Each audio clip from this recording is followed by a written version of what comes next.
What should we make of that early polling for Iowa? How do you take that? How indicative is this of how you think the rest of the race is going to play out? Yeah. Well, I think the way the rest of this race is going to play out will not depend on Iowa. I think it will depend on Iowa and New Hampshire. I think if a Republican candidate wants to break through, they need to break through in one of those two places. Iowa, as you just said, that's looking tough. So it needs to be New Hampshire. If, for instance, Nikki Haley, who seems to have some momentum, could win New Hampshire, and polls show that she's doing better and better there, and then go on to win South Carolina, her home state, then former President Trump doesn't look unbeatable. They need to draw one of these other candidates, whether it's probably Ron DeSantis or Nikki Haley, needs to draw blood in one of these two contests, or it's going to be a very short primary. Yeah, just to put it in perspective, that may be a bit of an uphill challenge, at least in Iowa. The Iowa caucus poll numbers, Trump with 52%, DeSantis with 20%, Haley with 16%. So you mentioned— Well, then it looks like New Hampshire, yeah. Yeah, so you mentioned how important New Hampshire is. I do want to kind of shift gears just a bit. When we're talking about Wall Street and investors, in your mind, which one of these candidates may be the most aligned with Wall Street and investor interest?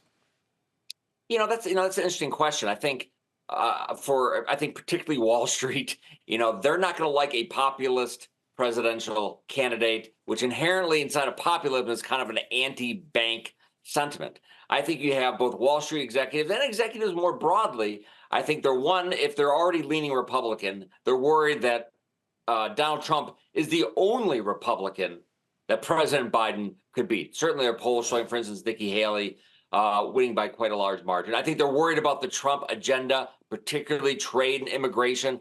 A lot of business executives don't want that. It's the global economy built on free trade and talent and labor being able to move around.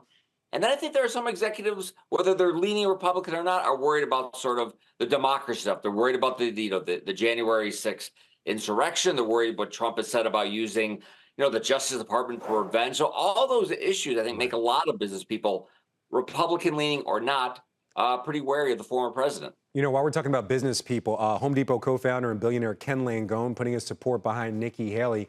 Do you expect to see more big money donors like a Ken Langone and, other business leaders being very vocal about their support for Nikki Haley going forward?